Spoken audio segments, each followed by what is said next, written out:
A reading from the book of Micah chapter 2, 1-5.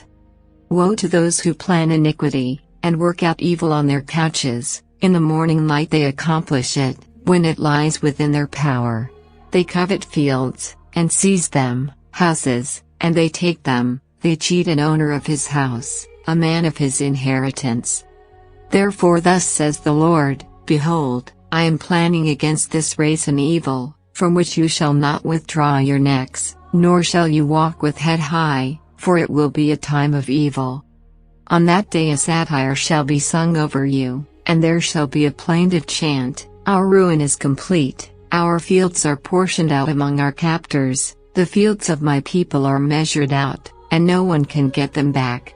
Thus you shall have no one, to mark out boundaries by lot, in the assembly of the Lord. The word of the Lord.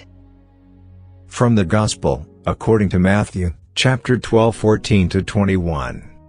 The Pharisees went out and took counsel against Jesus, to put him to death. When Jesus realized this, he withdrew from that place. Many people followed him, and he cured them all, but he warned them not to make him known. This was to fulfill what had been spoken through Isaiah the prophet. Behold, my servant whom I have chosen, my beloved in whom I delight, I shall place my spirit upon him, and he will proclaim justice to the Gentiles. He will not contend or cry out, nor will anyone hear his voice in the streets. A bruised reed he will not break, a smoldering wick he will not quench, until he brings justice to victory. And in his name the Gentiles will hope. The Gospel of the Lord. Words of the Holy Father. As Isaiah had prophesied, he will not cry or lift up his voice, a bruised reed he will not break, and a dimly burning wick he will not quench, he will faithfully bring forth justice. Chapter 42, 2-3. A humble and gentle servant.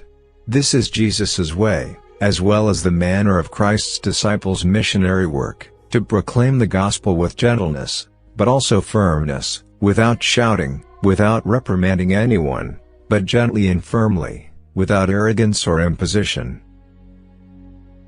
Let us reflect on the virtue of simplicity through the wisdom of the saints of our Catholic Church. Saint Ignatius Loyola says, when anyone has to choose a state of life, and wishes to know what he should do for the good of his soul, let him first strip himself of every inclination of his own, and place himself generously in the hands of God, equally ready for whatever he may call him to. Then let him apply some gospel truths to the matter, draw from them their legitimate consequence, and see how they relate to the ultimate end for which God has created us. If he still remains uncertain, let him imagine himself on his deathbed, or before the judgment seat, which will teach him to do what he will then wish he had done. Saint Vincent de Paul was once obliged to send a man of business to Tunis, on account of a commission entrusted to him. He fixed upon a lawyer of high standing and wrote to him, explaining the advantages and disadvantages of the position and leaving him to decide whether he would accept it. The lawyer answered the letter in person, told his objections, and begged Saint Vincent to manifest to him the will of God. The saint preferred that he should take the advice of some other person, but as the lawyer insisted that he wished for no opinion but his, Saint Vincent asked for a short delay. The day after, he gave this answer, I offered your difficulties to God in the Mass, and after the consecration I threw myself at his feet, praying him to enlighten me.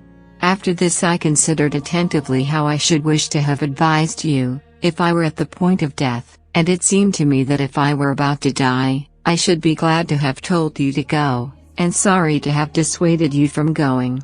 Such is my sincere opinion, but for all this, you can go or stay. The lawyer was much edified by such detachment. A pious lady, being asked by a poor man for some clothing, ordered her servant to bring him a shirt. When she brought one that was coarse and torn, she told her to find a better one, adding that it would cause her much shame if Christ, on the day of judgment, should show that shirt to all the world. Thank you for watching, and do like and share it with others. To receive these meditation daily, do subscribe and press the bell icon. Thank you.